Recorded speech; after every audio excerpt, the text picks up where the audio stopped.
हट के आप ये फ़ौज जो है वो हड्डियों से गोश्त उतारने वाली फ़ौज है। ये आज तक कोई जंग नहीं जीती है वो फ़ौज है। पूरे मुल्क का बजट खा जाती है ये फ़ौज है। आप माज़ी में क्या करते रहे हैं? आपके अपने करतूत कितने साफ़ रहे हैं? साल से पहले, इस साल के ख़त्म होने से पहले आप देखेंगे कि ये हुकूमत जो है वो घर जा चुकी हो। तो वो इस वक़्त सहाफ़ियों से भी राब्ते कर रहे हैं और जानने की कोशिश कर रहे हैं कि क्या उनके पास कोई ख़बर है इस हवाले से कि क्या हुकूमत का तख्ता दोबारा पलटा जाएगा? कागज़ के घर बना के उसके ऊपर आप खड़े हो गए हैं, ये किसी भी वक़्त जो है हवा चलेगी और ये उड़ जाएगा। तो इस वक़्त जो हालात हो चुके हैं पाकिस्तान के, तो वो कहते हैं ना, पाकिस्तान से ज़िंदा भाग। आई थिंक वो इतना देर तक जो है वो आप भी शायद बोर हो जाते होंगे मेरी बातें सुन के। अस्सलाम वालेकुम नाज़रीन, मैं हूं नम शेख, उम्मीद है आप खैरियत से होंगे। नाज़रीन, हवाओं का रुख तब्दील हो रहा है। शहर इक़्तिदार में ये बातें, अफवाहें अब गर्दिश कर रही हैं कि क्या वाक़ई इमरान खान साहब की किसी से कोई बात हुई है? क्या वाक़ई तहरीक इंसाफ की किसी से कोई डील हुई है? और इस वक़्त जो हुकूमत है वो भी बौखलाहट का शिकार है। उन्हें भी समझ नहीं आ रहा कि दरअसल हुआ क्या है और हो क्या रहा है और इनके साथ क्या होने वाला है। तो वो इस वक़्त सहाफ़ियों से भी राब्ते कर रहे हैं और जानने की कोशिश कर रहे हैं कि क्या उनके पास कोई ख़बर है इस हवाले से कि क्या हुकूमत का तख्ता दोबारा पलटा जाएगा या फिर पीछे क्या मंज़रनामे के पीछे क्या चल रहा है आखिर। तो मैं आपको एक बात बता सकती हूँ जो मैं पहले भी कह रही थी व्लॉग्स में कि ये हुकूमत ख़त्म होने वाली है। वो किसी डेफ़िनेटली किसी न्यूज़ की बेस के ऊपर मैं आपको बता रही थी कि ये हुकूमत चंद ही दिनों की, चंद ही महीनों की मेहमान है और इस साल से पहले, इस साल के ख़त्म होने से पहले आप देखेंगे कि ये हुकूमत जो है वो घर जा चुकी होगी। तो वही बातें जो हैं अब एक जो खान साहब के बयान आए हैं, एक दफ़ा पहले आया परसों और कल आया है। उन्होंने अपनी बहन के ज़रिए दूसरी बार बयान दिलवाया है जिसमें उन्होंने एक सॉफ्ट ज़बान इस्तेमाल की है और उन्होंने जनरल आसिम मुनीर से दरख्वास्त करते हुए, उन्हें रिक्वेस्ट करते हुए कहा कि आप न्यूट्रल हो जाएँ, आप बीच में ना पड़ें। ये नून लीग जो है वो अवाम को और फ़ौज को लड़वाना चाहती है और ये हम नहीं होने देंगे। अवाम और फ़ौज का जो एक स्ट्रॉन्ग बॉन्ड है हमेशा से, वो वो रहना चाहिए, उसके बीच में दरार नहीं पड़नी चाहिए। इसलिए हम आपसे रिक्वेस्ट करते हैं कि आप जो है वो न्यूट्रल हो जाएँ। तो इस बात को लेकर भी बड़ी नून लीग और जो गवर्नमेंट है वो बहुत क्रिटिसाइज़ कर रही है कि ये अब ये जो है वो किस तरह से ज़बान इस्तेमाल, क्योंकि उन्हें समझ नहीं आ रही। उन्हें लग रहा है कि शायद कोई उनके साथ गेम होने वाली है या उनके साथ कुछ जो है वो हवाओं का रुख तब्दील हो रहा है और उन्हें समझ नहीं आ रही है कि दरअसल हुआ क्या है, अचानक से क्या हो गया। क्योंकि थोड़े दिन पहले के खान साहब के बयानात आप उठा के देखें तो वो काफ़ी सख्त लहजा इस्तेमाल कर रहे थे। लेकिन अचानक ऐसा क्या हुआ है कि दूसरी बार जो बयान दिया गया है जेल के अंदर से, वो टोटली डिफरेंट आया है। तो ये एक्चुअली अफ़वाहें चल रही हैं कि मे बी कहीं न कहीं कोई ना कोई एंगेजमेंट हुई है। और मैं आपको बड़े वसूख से बात बता सकती हूँ कि yes, there is something behind the curtains. ये कुछ ना कुछ तो चल रहा है पर्दे के पीछे, ठीक है? बात हो रही है, डील को नहीं मैं कह सकती ये डील नहीं है, डील इज़ समथिंग एल्स, वो कुछ और होती है। लेकिन हाँ, अगर बात होना, एंगेजमेंट होना अच्छी बात है। कहीं पे अगर कोई जो है पाकिस्तान के लिए बेहतरी है तो वो यहीं से निकलेगी। एंगेजमेंट होनी चाहिए, डायलॉग होना चाहिए। हमेशा डायलॉग से रास्ते निकलते हैं और डायलॉग से ही मसाइल के हल निकलते हैं। और आपने देखा है कि आज ये नून लीग की जो ज़बान थी 2 दिन पहले की आप उठाएँ कि हम पीटीआई को बैन करेंगे। यही इनके अता तारण ने आके प्रेस कॉन्फ्रेंस की थी और आज मुसद्दिक मलिक साहब ने क्या प्रेस कॉन्फ्रेंस की है कि हम मुज़ाकरात करना चाहते हैं। मज़ाकरात बहुत अच्छी बात है, होने चाहिए, डायलॉग होना चाहिए। लेकिन यही डायलॉग आप जो 2 साल से तहरीक-ए-इंसाफ के और उनके लोगों के साथ ज़ुल्म कर रहे हैं, ये डायलॉग आपको तब याद नहीं आया। फिर डायलॉग की बात करते हैं और उनकी ज़ुबान जो है वो टोटली डिफरेंट होती है। और यही बात आज बैरिस्टर गौहर साहब ने भी की है कि जब आप डायलॉग की बात करेंगे तो आपका जो लहजा है ना, वो उसका साथ देना चाहिए। जिस तरह से आप बात करते हैं वो लगता नहीं है आप डायलॉग के लिए, ये डायलॉग के लिए इनवाइट करने का तरीका नहीं है। तो उन्होंने कहा है, जो मुसद्दिक मलिक ने कहा है, मैं पहले आपको वो पढ़ के दिखाती हूँ और मैं कोशिश करूँगी कि वीडियो शॉर्ट हो क्योंकि वीडियो काफ़ी लंबी हो जाती है और आई थिंक वो इतना देर तक जो है वो आप भी शायद बोर हो जाते होंगे मेरी बातें सुन के। लेकिन चलें, मैं कोशिश करती हूँ आज इसको ज़रा जल्दी वाइंड अप कर लेते हैं तमाम न्यूज़ को। मुसद्दिक मलिक साहब ने जो कहा है आज प्रेस कॉन्फ्रेंस में, वो चंद इंपॉर्टेंट चीज़ें जो मैं हाईलाइट करना चाहती हूँ वो मैं आपको बताती हूँ कि उन्होंने ये कहा है कि बात करो, बर्बाद मत करो, सुलझाओ, उलझाओ मत। और महंगाई के ऊपर उन्होंने जो है मजमूई शरह जो है पिछले साल 38% थी, अब शरह में आहिस्ता आहिस्ता कमी आ रही है। इस तरह की उन्होंने खैर बातें की हैं। इसके अलावा जो उन्होंने इंपॉर्टेंट बात की है वो मैं आपको बताती हूँ कि जो कप्तान ने कहा, जो उन्होंने बेसिकली टॉन्ट किया है वो ये है कि उनका कहना था कि कप्तान ने कहा फौज को न्यूट्रल होना चाहिए। चेलों ने कहा लब्बैक। फिर कप्तान ने कहा न्यूट्रल तो जानवर होता है। फिर चेलों ने कहा लब्बैक। फिर कप्तान ने कहा चीफ तो बाप होता है, चेलों ने कहा लब्बैक। कप्तान ने कहा बाप तो मीर जाफर है, चेलों ने कहा लब्बैक। ये दीवाने हैं, पागल हैं या बेरूपी हैं? अच्छा, उन्होंने वाज़े बयान दिया कि मुल्क तबाह कर देंगे और वो कर रहे हैं। तो मुसद्दिक मलिक साहब बहुत बड़े सियासतदान हैं, लेकिन मुझे ये बात समझ नहीं आती, ये लोग अवामी शऊर की, जैसे वो अतर काज़ी साहब कहते हैं कि अवामी शऊर की तौहीन क्यों करते हैं ये लोग? क्या हमें नहीं याद है कि आपने क्या-क्या कहा हुआ है माज़ी में फ़ौज से रिलेटेड? आपने क्या-क्या कहा हुआ है पाकिस्तान से रिलेटेड? आपने यहाँ तक पाकिस्तान को तोड़ने तक की बातें की हुई हैं। आपने पाकिस्तान के खिलाफ हर मुकदमा जो बैनुल-अक़वामी सतह पर लड़ा जा रहा हो, उसमें तक में आपने पाकिस्तान को जो है डैमेज किया है।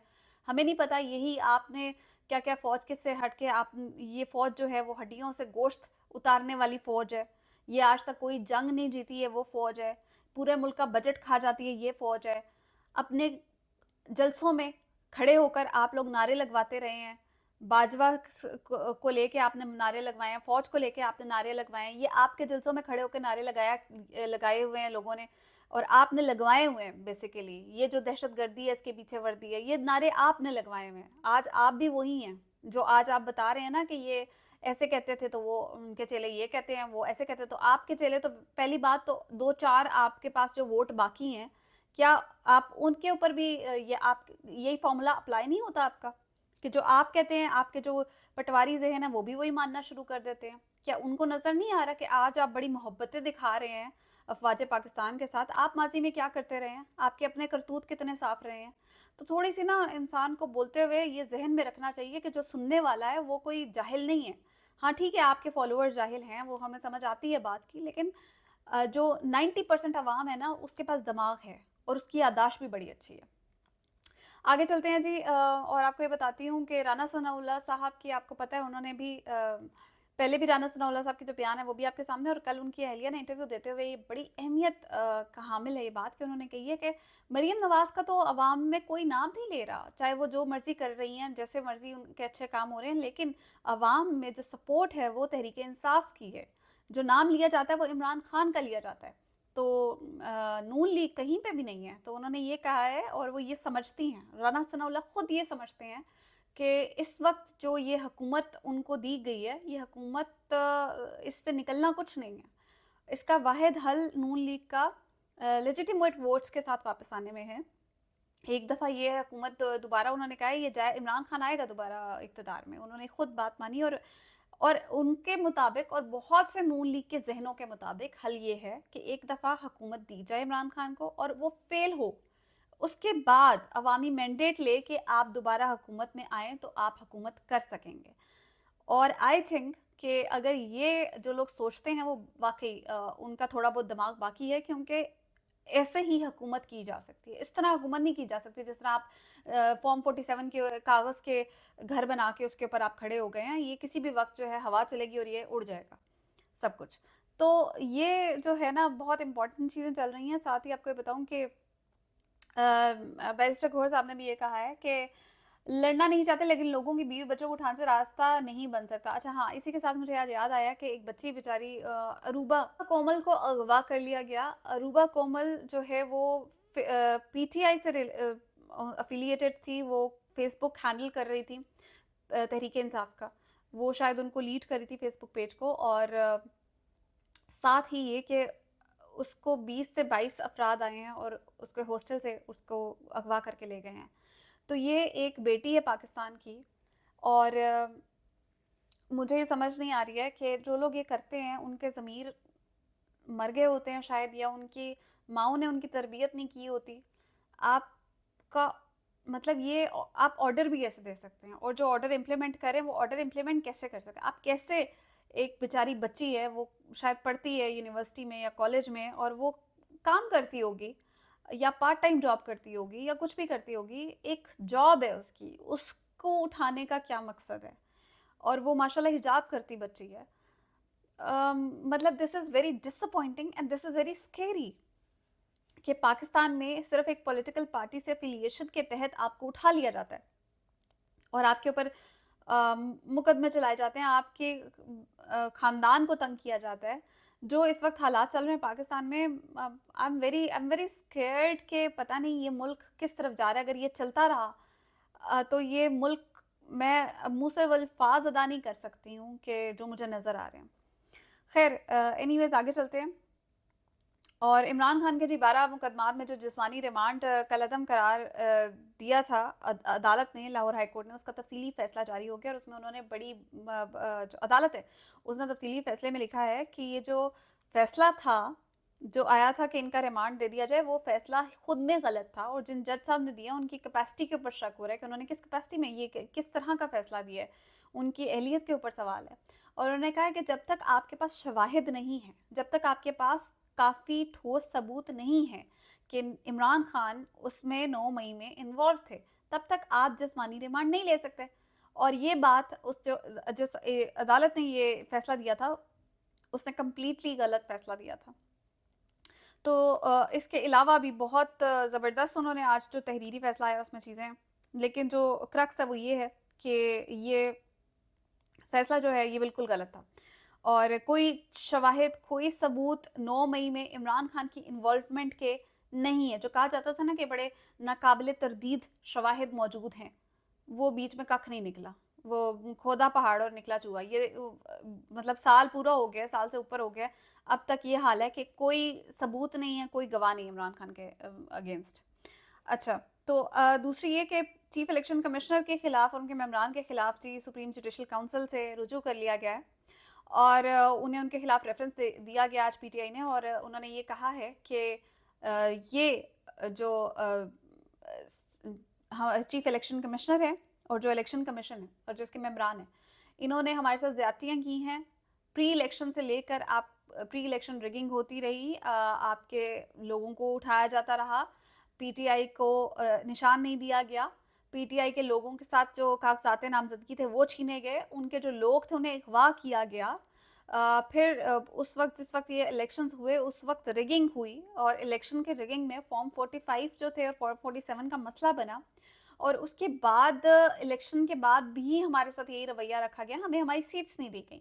तो हम इस इलेक्शन कमीशन से डिससेटिस्फाइड हैं और हम ये चाहते हैं कि इसके खिलाफ जो है वो कार्रवाई हो। तो अब वो उसमें चले गए। और आपको मैं एक बात बताऊं कि डेफिनेटली जो इलेक्शंस, खान साहब ने भी कहा कि इलेक्शंस की तैयारी करे कौन, तो जो नेक्स्ट इलेक्शंस होंगे डेफिनेटली ये इलेक्शन कमीशन तो उसमें किसी सूरत भी काबिल कबूल नहीं होगा। आई थिंक किसी भी पार्टी को नहीं होगा सिवाय ये हुकूमत के।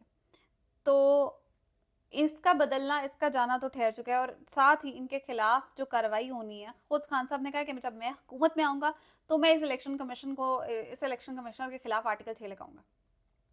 और जो इलेक्शन कमिश्नर है और जो ये मेंबरान है इलेक्शन कमीशन के, I think they are in hot waters, क्योंकि उनके खिलाफ आज नहीं कल नहीं परसों, आपको पता है आज कैप्टन सफ्तर का जो बयान आया उसमें भी वो इलेक्शन कमीशन को कोस रहा है कि ये इलेक्शन कमीशन जो है वो सिफारशी है। एक्चुअली मुझे तो उनकी वीडियोस के ऊपर बहुत हंसी आती है, वो तो थोड़ी फनी टाइप लगती हैं, लेकिन एनीवेज उस वीडियो में वो कह रहे हैं कि इलेक्शन कमीशन सिफारशी है और इसके जो मेम्बरान हैं वो ऐसे वैसे हैं और इनके खिलाफ जो है वो कार्रवाई होनी चाहिए।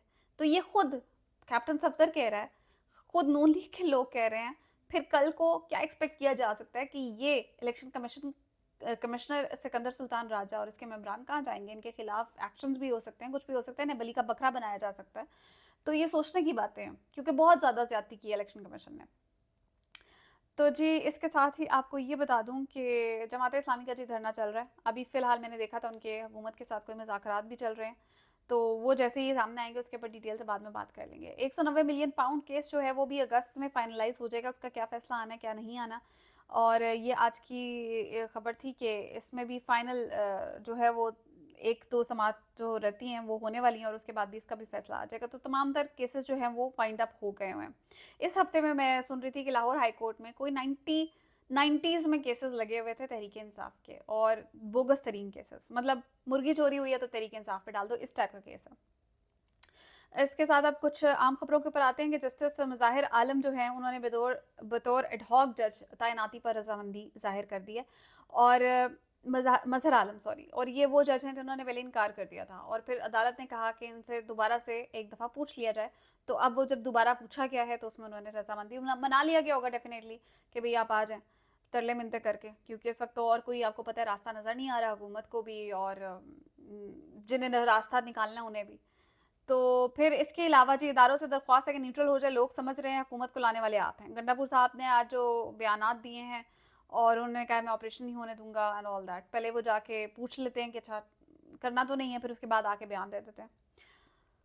सबको पता है कि इस वक्त केपीके जो है वो कैसे कंट्रोल हो रही है। खैर आगे